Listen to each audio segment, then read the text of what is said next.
Hello friends, मैं doctor Seema Agarwal, assistant professor political science. आज की इस वीडियो में हम अध्ययन करेंगे अंतर्राष्ट्रीय राजनीति के यथार्थवादी सिद्धांत का, जिसे यथार्थवादी सिद्धांत या मार्गेंथुवाद भी कहा जाता है। इस सिद्धांत के प्रतिपादक हैं हांस जे मार्गेंथु, जिन्होंने अपनी पुस्तक पॉलिटिक्स अमंग नेशन में इस सिद्धांत का विस्तार से वर्णन किया है।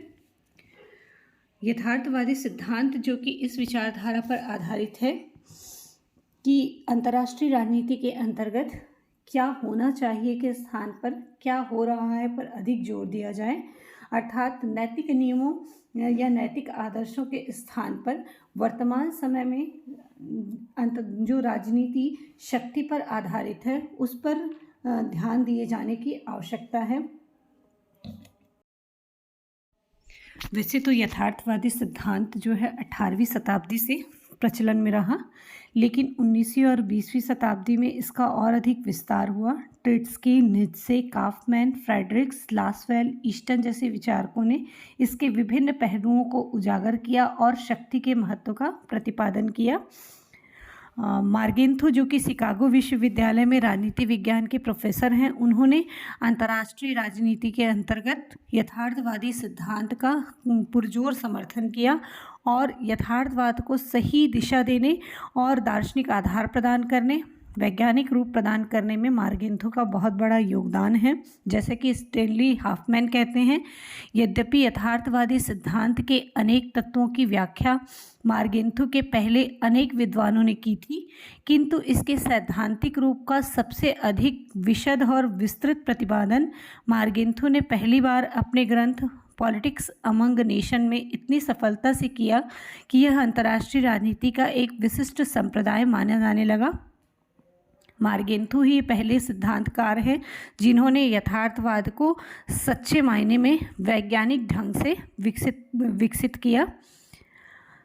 यथार्थवादी सिद्धांत ये मानकर चलता है कि अंतर्राष्ट्रीय राजनीति का मूल आधार शक्ति के रूप में परिभाषित हित की अवधारणा है। वैसे भी हम राजनीति में शक्ति के महत्व की अवहेलना नहीं कर सकते।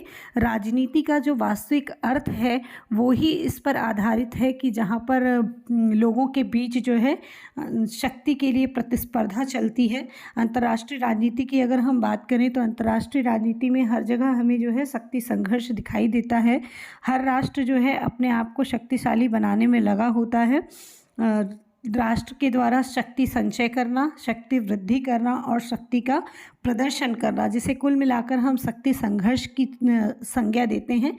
ये शक्ति संघर्ष अंतर्राष्ट्रीय राजनीति में स्पष्ट रूप से दिखाई देता है और अंतर्राष्ट्रीय राजनीति के अंतर्गत यथार्थवाद की ये धारणा इसी पर आधारित है कि एक राष्ट्र के लिए नैतिक नियमों के स्थान पर अपना राष्ट्रीय हित सर्वोपरि होता है और ये राष्ट्रीय हित कहीं ना कहीं शक्ति पर अवलंबित होता है। एक राष्ट्र के लिए सबसे इम्पॉर्टेंट होता है अपनी सुरक्षा, और सुरक्षा वो जो है शक्ति के माध्यम से ही कर सकता है। इसलिए हर राष्ट्र अपनी विदेश नीति के निर्माण के लिए शक्ति पर महत्व देता है। वो इस चीज़ को ध्यान में रखता है कि किस तरीके से वो अपने देश की सुरक्षा कर सकता है, और यही कारण है कि इस दृष्टिकोण को शक्तिवादी दृष्टिकोण भी कहा जाता है। मार्गेंथु का ये मानना है कि मानव स्वभाव जो है अंतर्विरोधों से परिपूर्ण है और इन अंतर्विरोधों को मानव के व्यवहार में हमेशा देखा जा सकता है। इस बात का सबसे बड़ा साक्षी इतिहास है। इतिहास में इसके बहुत सारे उदाहरण मिल जाते हैं।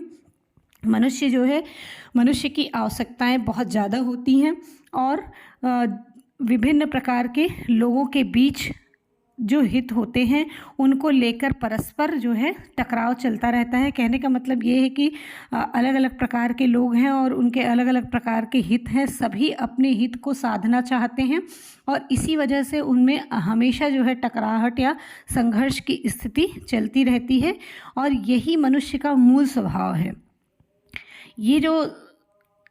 इसीलिए मार्गेंथु का मानना है कि सांसारिक मामलों में नैतिक या आदर्श सिद्धांत का पूरी तरह से अनुसरण नहीं किया जा सकता। नैतिक सिद्धांत अच्छे हो सकते हैं, अच्छे हैं, लेकिन सांसारिक मामलों में अगर हम देखें, खास तौर से अंतर्राष्ट्रीय राजनीति में अगर हम देखें तो नैतिक नियमों का पूर्ण रूप से अनुसरण नहीं किया जा सकता। क्योंकि वास्तविकता यही है कि विश्व एक बहुल समाज के समान है। बहुल समाज होने के कारण सभी समाजों के हित अलग अलग हैं और इन हितों के बीच परस्पर टकराहट चलती रहती है। इसलिए इसको जो है शक्ति के प्रयोग के द्वारा नियंत्रित और संतुलित करके व्यवस्था को कायम रखा जा सकता है। इसीलिए आदर्श नैतिक व्यवस्था भले ही अच्छी हो सकती है, लेकिन इसे प्राप्त नहीं किया जा सकता। ये कहना बहुत अच्छा है, बहुत सही लगता है कि इस तरह से व्यवस्था होनी चाहिए, विश्व राज्य की कल्पना की जानी चाहिए, विश्व सरकार की स्थापना होनी चाहिए, विश्व में चारों तरफ शांति होनी चाहिए, लोग एक दूसरे के दर्द को समझें, एक दूसरे के दर्द को महसूस करें। लेकिन इन सबको वास्तविक रूप में प्राप्त करना इतना आसान नहीं है। इसीलिए मार्गेंथु का मानना है कि नैतिक आदर्शों का यथासंभव पालन करने का प्रयास मात्र किया जा सकता है, लेकिन उसको वास्तविक रूप में प्राप्त करना संभव नहीं है। उसके सर्वोत्तम रूप को प्राप्त नहीं किया जा सकता।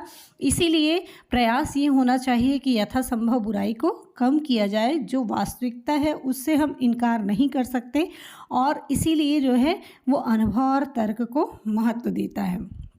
मार्गेंथु कहता है, यथार्थवादी सिद्धांत मानव प्रकृति को उसी रूप में देखता है जैसा कि वह है और ऐतिहासिक घटना को उसी रूप में लेता है जिस रूप में वो घटित हुई है। अब हम देख लेते हैं मार्गेंथु की 6 अवधारणाएं या राजनीतिक यथार्थवाद की 6 अवधारणाएं कौन कौन सी हैं जिसके आधार पर वो यथार्थवादी सिद्धांत को उचित ठहराता है। सबसे पहला है, राजनीति को प्रभावित करने वाले सारे नियमों का मूल मानव प्रकृति में निहित है।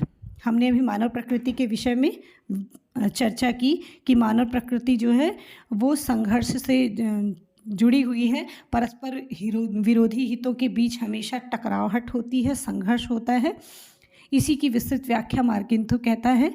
मार्गेंथु का कहना है कि समाज की भांति राजनीति भी कतिपय वस्तुपरक नियमों से नियंत्रित होती है और ये नियम मानव प्रकृति में निहित होते हैं।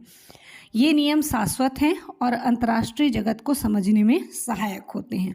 और ये जितने भी नियम हैं वो नैतिक मान्यताओं पर आधारित नहीं है, बल्कि तथ्यों और विवेकपूर्ण तर्कों पर अवलंबित हैं।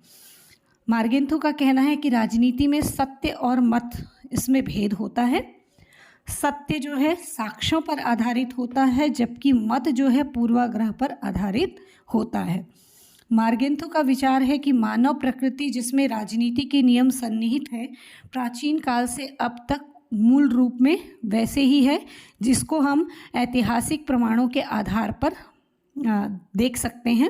ऐतिहासिक प्रमाणों पर अगर हम जाएं, इतिहास में घटित होने वाली राजनीतिक घटनाओं का मूल्यांकन करें, तो वो मूल्यांकन जो है विवेकपूर्ण दृष्टिकोण से ही संभव है। तो इस सारे चीज़ों को हम जो है केवल ये इतिहास है, पुरानी चीज़ें हैं, ये कहकर हम ठुकरा नहीं सकते। इसीलिए शक्ति संतुलन की उपयोगिता आज भी उतनी ही है जितनी ऐतिहासिक समय में थी। मार्गेंथु का कहना है कि विदेश नीति के स्वरूप को हम तभी समझ सकते हैं जब किए गए राजनीतिक कार्यों और इन कार्यों के संभावित परिणामों का मूल्यांकन कर लिया जाए। किसी भी देश की विदेश नीति को समझने के लिए हम पहले उस देश के राजनेताओं के विभिन्न कार्यों का अध्ययन कर उनका तर्क संगत विश्लेषण करके यह जाने कि उन राजनेताओं के वास्तविक उद्देश्य क्या थे जिससे प्रेरित होकर उन्होंने इस प्रकार के कार्य किए। अर्थात तथ्य और उसके परिणाम, इन पर जोर दिया जाना आवश्यक है। और राजनीति जिस चीज़ से प्रभावित होती है उसका सारा नियम कहीं ना कहीं मनुष्य की मूल प्रकृति में निहित है। इसके साक्षी जो है इतिहास है। दूसरी अवधारणा है राष्ट्रीय हितों को शक्ति के रूप में परिभाषित करने की अवधारणा। यथार्थवाद का दूसरा तत्व है कि एक राष्ट्र के लिए राष्ट्रीय हित सर्वोपरि है और राष्ट्रीय हित को शक्ति के आधार पर परिभाषित किया जा सकता है। कोई भी राष्ट्र हो वो सबसे पहले ध्यान देता है अपने राष्ट्रीय हित पर। राष्ट्रीय हित को ध्यान में रखकर ही वो अपनी विदेश नीति का निर्माण करता है। और राष्ट्रीय हित जो है उसमें सबसे प्रमुख राष्ट्रीय हित होता है उस देश की सुरक्षा और उसका विकास। तो किसी भी देश की सुरक्षा और विकास जो है शक्ति के बिना संभव नहीं होती। अगर कोई राज्य जो है उसके पास शक्ति कम है तो ऐसी स्थिति में वो अपनी सुरक्षा नहीं कर सकता और विकास भी नहीं कर सकता। इसलिए हम ये कह सकते हैं कि राष्ट्रहित जो है वो शक्ति के बिना संभव नहीं है। राजनीति का मुख्य आधार ही हित और उसकी सुरक्षा का अर्जन है। इसीलिए किसी भी परिस्थिति में राजनीति को शक्ति से अलग करके देखा नहीं जा सकता, समझा नहीं जा सकता।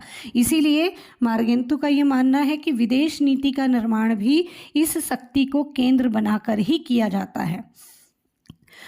इतिहास के अध्ययन से ये स्पष्ट होता है कि राजनीतिज्ञ शक्ति के रूप में परिभाषित हित की दिशा में ही सोचते और कार्य करते हैं। मतलब जिस रूप में वो विदेश नीति का निर्माण करते हैं उसमें जो है कहीं ना कहीं उनकी प्राथमिकता होती है अपने देश की सुरक्षा और अपने देश का विकास।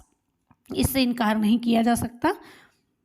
अंतर्राष्ट्रीय राजनीति का यथार्थवादी सिद्धांत इस बात की चिंता नहीं करता कि अंतर्राष्ट्रीय राजनीति में क्या होना चाहिए, क्या नैतिक है, क्या अनैतिक है। वो केवल इन संभावनाओं की ओर ध्यान देता है कि राष्ट्र के काल और परिस्थिति के संदर्भ में जो चीज़ सही हो वो निर्णय लिया जाए। अगर सिर्फ नैतिक नियमों के पीछे भागा जाएगा या फिर भविष्य में क्या होना चाहिए उस पर फोकस किया जाए तो ऐसी स्थिति में देश की सुरक्षा खतरे में पड़ जाएगी, देश के नागरिकों की सुरक्षा खतरे में पड़ जाएगी। यही कारण है कि हमारे देश की विदेश नीति जो कि प्रारंभिक काल में आशावादी रही, जिसमें जो है आदर्शवाद को ज़्यादा महत्व दिया गया, 1962 के बाद से उसमें यथार्थवाद का जो है रूप हमको देखने को मिलता है, क्योंकि आदर्शवाद से हमें जो है कहीं ना कहीं नुकसान हुआ। यथार्थवाद की तीसरी अवधारणा है राष्ट्रीय हित का कोई निश्चित अर्थ नहीं होता। यथार्थवादी सिद्धांत के अनुसार शक्ति के रूप में परिभाषित जो राष्ट्रीय हित है उसका कोई ऐसा अर्थ नहीं है जो हमेशा के लिए अपरिवर्तनीय हो। कहने का मतलब ये है कि राष्ट्रीय हित दो प्रकार के होते हैं, अपरिवर्तनीय और परिवर्तनीय। अर्थात जो कभी नहीं बदले जा सकते और जो समय अनुसार बदलते रहते हैं। तो जो मूल तत्व है सुरक्षा वो स्थायी होता है। सुरक्षा पर अगर ध्यान न दिया जाए तो ऐसी स्थिति में राष्ट्र का अस्तित्व और राष्ट्र में रहने वाले व्यक्तियों का अस्तित्व खतरे में पड़ सकता है। इसीलिए सुरक्षा सबसे प्राथमिक राष्ट्रीय हित है और अपरिवर्तनीय राष्ट्रीय हित है। इसको जो है कभी भी परिवर्तित नहीं किया जा सकता। लेकिन इस राष्ट्रीय हित को प्राप्त करने वाले जो साधन हैं, जिस पर जो है राजनीतिक, सामाजिक, आर्थिक और सांस्कृतिक वातावरण का प्रभाव पड़ता है, वो परिस्थिति के अनुसार बदलते रहते हैं। अर्थात इन बदलती परिस्थिति के अनुसार ही जो एक सफल राजनीतिज्ञ होता है वो समय समय पर निर्णय लेता रहता है। जैसे हमारे देश की विदेश नीति की हम बात करें, शुरू में जिस तरह से विदेश नीति थी और वर्तमान में जो विदेश नीति है वो कहीं ना कहीं बदलती हुई परिस्थिति के आधार पर एक राजनीतिज्ञ द्वारा लिया गया फैसला है। अगला है विवेक राजनीति का सर्वोच्च मूल्य है। यथार्थवाद में जो है राजनीतिक कार्यों में नैतिक नियमों को स्वीकार तो किया जा सकता है, लेकिन उन नैतिक नियमों पर पूर्ण रूपेण निर्भर नहीं रहा जा सकता। मार्गेंतो ये मानता है कि यथासंभव राजनीतिक कार्य में नैतिक नियमों को महत्व दिया जाना चाहिए, लेकिन राजनीति और राजनीतिक कार्य और नैतिक मूल्य हमेशा जो है उनके बीच एक तनाव बना रहता है। नैतिक सिद्धांत जो होते हैं उनको राज्य पर पूर्ण रूपेण लागू नहीं किया जा सकता, क्योंकि सामान्य नैतिक नियम अलग होते हैं और सामान्य नैतिक नियमों को अगर राज्य में लागू किया जाए तो ऐसी स्थिति में जो है राष्ट्रीय हित जो है वो खतरे में पड़ सकती है। और राष्ट्रीय हित में सबसे प्रमुख राष्ट्रीय हित जो कि सुरक्षा है वो अगर खतरे में पड़ जाए तो ऐसी स्थिति में राज्य का पूर्ण रूपेण अस्तित्व ही खतरे में पड़ जाएगा। इसलिए नैतिक मूल्यों को महत्व दिया जाना चाहिए, लेकिन समय के अनुसार दिया जाना चाहिए। यथार्थ परिस्थितियों की कसौटी पर खरा उतरने के बाद ही उनको स्वीकार करना चाहिए या नकारना चाहिए। नैतिक मूल्यों के स्थान पर विवेक को ज़्यादा प्रमुखता दी जानी चाहिए। बिना विवेक के अगर नैतिकता को अपनाया जाए और सिर्फ नैतिकता के पीछे भागा जाए तो ऐसी स्थिति में जो है देश की सुरक्षा खतरे में पड़ सकती है। एक व्यक्ति नैतिकता के लिए सब कुछ त्याग कर सकता है, अपने प्राणों की आहुति दे सकता है, लेकिन राज्य अपने अस्तित्व और अपने हितों का बलिदान नैतिकता के नाम पर नहीं कर सकता। ऐसा राजनीतिज्ञ कभी भी सही नहीं माना जाएगा जो नैतिक नियमों के पर अपने देश की सुरक्षा को बलिदान कर दे। अगला है राष्ट्र के नैतिक मूल्य सार्वभौमिक नैतिक मूल्यों से अलग होते हैं। यथार्थवादी सिद्धांत ये कहता है कि राज्य के जो नैतिक नियम होते हैं वो सार्वभौमिक नैतिक नियमों से भिन्न होते हैं, क्योंकि सार्वभौमिक नैतिक नियम सिर्फ किसी व्यक्ति के व्यक्तिगत जीवन से संबंधित होता है, और जो राज्य के नैतिक मूल्य हैं वो बहुत सारे लोगों के जीवन को लेकर चलता है, देश की सुरक्षा को लेकर चलता है। और यही कारण है कि जो सार्वभौमिक नैतिक नियम हैं वो राज्य के नैतिक मूल्यों से पृथक हैं। एक राज्य के लिए जो है उसकी सुरक्षा सबसे महत्वपूर्ण है, इसलिए राज्य के कार्यों व नीतियों का जो है निर्धारण इसी आधार पर होता है कि उसकी सुरक्षा कैसे बनी रह सकती है। सार्वभौमिक नैतिक मूल्यों के आधार पर इसका निर्धारण नहीं होता, क्योंकि एक राज्य जो है नैतिक मूल्यों के लिए सब कुछ न्यौछावर नहीं कर सकता। किसी ऐसे राजनीतिज्ञ को, किसी एक ऐसे नेता को या देश के शासक को बुद्धिमान नहीं कहा जा सकता जो नैतिक मूल्य के लिए अपने राज्य के हितों की बलि चढ़ा दे। इसी प्रकार से केवल राजनीतिक स्वार्थ के आधार पर नैतिकता को तिलांजलि देने वाले राजनीतिज्ञ की भी प्रशंसा नहीं की जा सकती। दोनों ही स्थितियां अतिवादी हैं, इसीलिए इनसे बचने के लिए जो है बीच का मार्ग अपनाया जाना चाहिए और हर राष्ट्र को अपने राष्ट्रीय हित और सुरक्षा को ध्यान में रखते हुए आगे बढ़ना चाहिए। मार्गेंथो यहाँ पर राजनीतिज्ञों और अध्येताओं को चेतावनी देता है कि वह राष्ट्र द्वारा दी जाने वाली नैतिकता की दुहाई से प्रभावित ना हो और राष्ट्रीय हित की प्राप्ति के लिए परिस्थिति के अनुसार विवेकपूर्ण कार्य करते चलें। प्रत्येक राष्ट्र का हित मूल रूप से उसकी सुरक्षा है और सुरक्षा को तिलांजलि देकर नैतिक नियमों का पालन करना किसी भी स्थिति में प्रशंसनीय नहीं माना जाएगा। अगला है इसमें राजनीति की स्वायत्तता। यथार्थवाद राजनीतिक क्षेत्र में स्वायत्तता को मान्यता देता है। अंतर्राष्ट्रीय राजनीति में राष्ट्रीय हित की प्राप्ति के लिए शक्ति प्रयोग की प्रमुखता होती है। अंतर्राष्ट्रीय राजनीति के क्षेत्र में कानूनी या नैतिक दृष्टिकोण के स्थान पर केवल राजनीतिक मापदंडों को ही मान्यता देना सबसे ज़्यादा विवेक संगत माना जाता है और इसी से ही राष्ट्रीय हित की प्राप्ति संभव होती है। अतः राजनीति का क्षेत्र स्वायत्त है, स्वतंत्र है। राजनीतिक दृष्टिकोण को अन्य दृष्टिकोणों के साथ जोड़ा नहीं जाना चाहिए। इसी से राष्ट्रीय हित की प्राप्ति संभव। अतः राजनीति का क्षेत्र जो है वो स्वतंत्र है, स्वायत्त है। अंतर्राष्ट्रीय राजनीति को ये एक स्वतंत्र विषय बनाने की भी मांग करते हैं। इसी आधार पर इनका कहना है कि मानव प्रकृति के बहुस्वरूप पर राजनीतिक यथार्थवाद आधारित है। राजनीति के अध्ययन में मानव प्रकृति के बाकी के स्वरूप जैसे सामाजिक मानव, आर्थिक मानव, नैतिक मानव, धार्मिक मानव, ये सारी चीज़ें बहुत ही गौड़ होती हैं। वास्तविकता या सबसे ज़्यादा प्रमुख होता है उसका राजनीतिक पक्ष और यथार्थवाद में राजनीति की स्वतंत्रता पर जोर दिया गया है।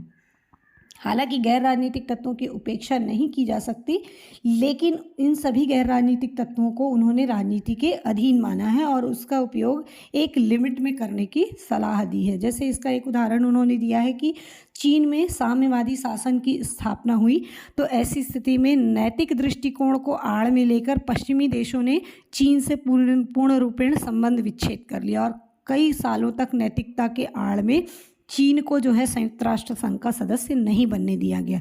लेकिन धीरे धीरे फिर संयुक्त राज्य अमेरिका को यह अनुभव होने लगा कि राजनीतिक दृष्टि से ये कारण उचित नहीं है। ठीक है, साम्यवाद की स्थापना हुई, वो उसका अपना मुद्दा है, लेकिन उसके राष्ट्रीय हित उसके अनुरूप हैं। अब उसके बाद अमेरिका ने अपने राष्ट्रीय हित को ध्यान में रखते हुए फिर चीन को मान्यता देना उपयोगी समझा और सन 1971 में चीन को मान्यता दी गई। अब हम देख लेते हैं यथार्थवादी सिद्धांत या मार्गेंथोवाद का मूल्यांकन। कोई भी सिद्धांत जो है कमियों से अछूता नहीं रह सकता। मार्गेंथो ने काफ़ी प्रयास किए सिद्धांत को बहुत ही सार्थक बनाने के, लेकिन फिर भी उस सिद्धांत में कुछ कमियां रह गई जिस आधार पर उनकी आलोचना की जाती है। तो कौन कौन सी कमी रह गई इसको हम देखते हैं। तो सबसे पहला ये है कि ये सिद्धांत एक पक्षीय है। आलोचक ये कहते हैं कि इसने केवल शक्ति संघर्ष पर जोर दिया, केवल हित संघर्ष पर जोर दिया, जबकि हमेशा जो है राज्य में सिर्फ संघर्ष की स्थिति नहीं होती, समय समय पर इसमें सहयोग भी होता है। अगर हर जगह सिर्फ संघर्ष और हमेशा संघर्ष हो तो ऐसी स्थिति में जो है वातावरण बहुत ही अशांत हो जाएगा और शांति की स्थापना नहीं हो पाएगी। मार्गेंथु ने मानव प्रकृति के विषय में भी जो विचार दिए हैं वो भी काफ़ी जो है विवादास्पद है, क्योंकि मनुष्य की प्रकृति भी बिल्कुल वैसी नहीं है जैसा कि मार्गेंथु ने कहा है। हमेशा ही वो राज्य को जो है सत्ता प्राप्त करने की लालसा रखते हैं या शक्ति प्राप्त करने की लालसा रखते हैं। ये बात हमेशा के लिए सही नहीं है, सभी मनुष्य के बीच जो है ये बात लागू नहीं होती। इसके अलावा इन्होंने राजनीति को जो शक्ति का पर्याय मान लिया वो भी पूर्ण रूपेण उचित नहीं कहा जा सकता। कहीं ना कहीं जो है शक्ति के अलावा बाकी चीज़ें भी महत्वपूर्ण होती हैं। और इन्होंने जो कहा कि मनुष्य जो है अपनी मूल प्रवृत्ति के अनुसार कार्य करता है, इसका भी खंडन किया जाता है, क्योंकि सभी लोग सिर्फ मूल प्रकृति के कारण ही काम नहीं करते। कभी कभी मनुष्य को परिस्थिति से बाध्य होकर भी कार्य करना पड़ता है। परिस्थिति के अनुसार वो जो है बाध्य हो जाता है कुछ ऐसे कार्य करने के लिए जो उसकी प्रकृति के विरुद्ध हैं। इसी प्रकार से इन्होंने विदेश नीति के निर्माण में सिर्फ शक्ति का महत्व दिया है, जबकि शक्ति के साथ साथ जो है बहुत सारी चीज़ें विदेश नीति के निर्माण में सहायक होती हैं। विदेश नीति के लिए जो है राजनीति का रूप, सामाजिक चरित्र, नेतृत्व, विचारधारा, सांस्कृतिक धरोहर आदि भी महत्वपूर्ण होते हैं। इसी प्रकार से जो राष्ट्रीय हित की अवधारणा इन्होंने दी थी उसे भी जो है दोषपूर्ण माना जाता है। राष्ट्रीय हित प्राप्ति की आकांक्षा हर एक राष्ट्र की होती है, लेकिन राष्ट्रीय हित का स्वरूप निश्चित नहीं होता। इन्होंने जो है ऐसे तत्वों की जो है उपेक्षा की है। इस प्रकार से मार्गेंथु के कुछ जो विचार हैं उसकी आलोचनाएं की जाती हैं, किंतु आलोचनाओं के साथ साथ इनके सिद्धांत का कुछ महत्व भी है। सबसे पहले तो ये कहा जाता है कि इन्होंने भले ही जो है एक सिद्धांत निर्माण ना किया हो, लेकिन सिद्धांत निर्माण करने के लिए एक पर्याप्त सामग्री जो है उपलब्ध कराई है, यथार्थवाद को एक दिशा प्रदान की, जिसकी वजह से एक सैद्धांतिक अध्ययन की शुरुआत हुई। इसी प्रकार से इन्होंने जो है आदर्शवादी क्षेत्र से निकलकर यथार्थवाद को एक वैज्ञानिक अध्ययन का रूप देकर जो है व्यवस्थावादी दृष्टिकोण तक लाने का महत्वपूर्ण कार्य किया है। धन्यवाद।